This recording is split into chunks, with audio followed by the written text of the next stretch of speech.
आज मधोल मंडल के 10 देहातों में धान खरीदारी मराकज़ का इफ्तिताह रुकन असेंबली पुआर रामाराव पटेल ने अंजाम दिया। उन्होंने कहा कि हुकूमत किसानों को उनकी पैदावार की मुनसिफाना कीमत दिलाने के लिए पुरज़्म है और खरीदारी मराकज़ पर किसी को भी दुश्वारी नहीं होने दी जाएगी। रुकन असेंबली ने इंतबाह दिया कि अगर कोई राइस मिल मालिक नाजायज़ कटौती करेगा तो सख्त कार्रवाई की जाएगी।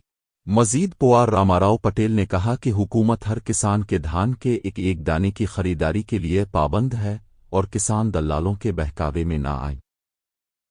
इस तकरीब में मार्केट कमेटी चेयरमैन आनंद राव पटेल, ओहदेदारान और बड़ी तादाद में किसान शरीक थे।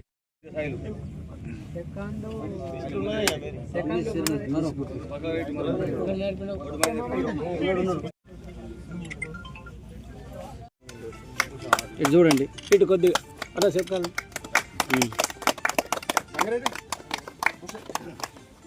ఇటు చూడ ఒకసారి.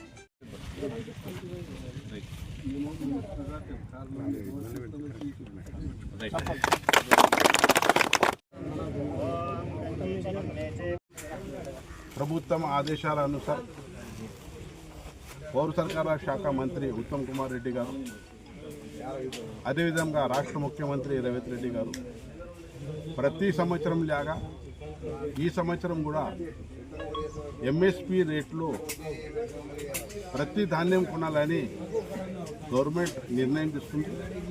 అదేవిధంగా మక్క కొనుగోలు అనుకోండి, సోయా కొనుగోలు అనుకోండి, నిన్నటి నుంచి వరి కేంద్రాలు కూడా స్టార్ట్ చేసినాం.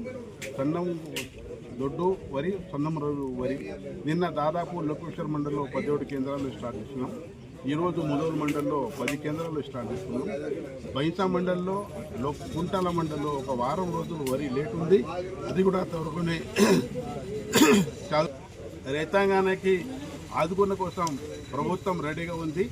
ఏదైతే సపోర్ట్ ప్రైస్ ఉంది ఆ సపోర్ట్ ప్రైస్ ప్రకారం ప్రతి ధాన్యం, ప్రతి ఇత్తు, మక్క అనుకోండి, సోయా అనుకోండి, శనగ అనుకోండి, జవార్ అనుకోండి, వడ్లు అనుకోండి, అన్ని ధాన్యాలు ప్రభుత్వం కొనడానికి సిద్ధం ఉన్నది అని మీకు అందరికీ